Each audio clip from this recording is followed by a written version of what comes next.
मगरबी हवाओं के ताकतवर सिस्टम के बायस मुल्क के बालाई पहाड़ों पर बर्फबारी का सामना कर रहे हैं। इस्लामाबाद, रावलपिंडी और खित्ता पोटोहार के बेशतर मुकामात पर भी बारिश और मरी गरियात में पहाड़ों पर बर्फबारी हो रही है।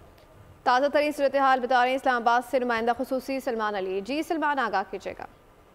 जी बिल्कुल, ताकतवर मगरबी हवाओं के सिलसिले के बायस मुल्क के जो मगरबी इलाके हैं, बालाई इलाके हैं, इस वक्त सर्द मौसम की लपेट में हैं। मूसलाधार बारिश हो रही है, बाज़ मकामात पर पहाड़ों पर शदीद बर्फबारी की इतलात हैं और महकमा मौसमियात का कहना है कि बारिश के सिलसिले के बायस जिसके तहत हम देख रहे हैं कि पहाड़ों पर बर्फबारी भी हो रही है। मुल्क के शुमाली इलाके और जो शुमाल मशरकी बलोचिस्तान है वो सबसे ज़्यादा मुतासर हो रहे हैं। इस वक्त इस्लामाबाद में जहाँ पर मैं मौजूद हूँ, आप देख सकते हैं कि तेज़ हवाएँ चल रही हैं और हवाएँ चलने का सिलसिला आज सुबह सवेरे शुरू हुआ था। रात गई भी कुछ ऐसा ही मौसम था और ये जुम्मे और हफ्ते की दरमियानी रात से ये मौसम का सिस्टम जो है कुछ ऐसा ही इस्लामाबाद के अंदर चल रहा है, जिसके बायस दर्जा हरारत काफ़ी हद तक ड्रॉप हो चुका है और जो नाइट टाइम टेम्परेचर जो है वो अबव 10 जा रहे थे, इस वक्त बिलो 10 या 5 के आसपास जो है वो देखे जा रहे हैं। अगर हम मौसम की बात करें तो महकमा मौसमियात का कहना है कि आज इस्लामाबाद में, खित्ता पोटोहार में, रावलपिंडी में वक्फे से मूसलाधार बारिश होगी, मजीद बारिश हो सकती है और बाज़ मकामात पर जालाबारी की भी प्रेडिक्शन की गई है। बलोच वेदर सिस्टम से सबसे ज़्यादा बहुत शुक्रिया सलमान अवान अपडेट कर रहे थे।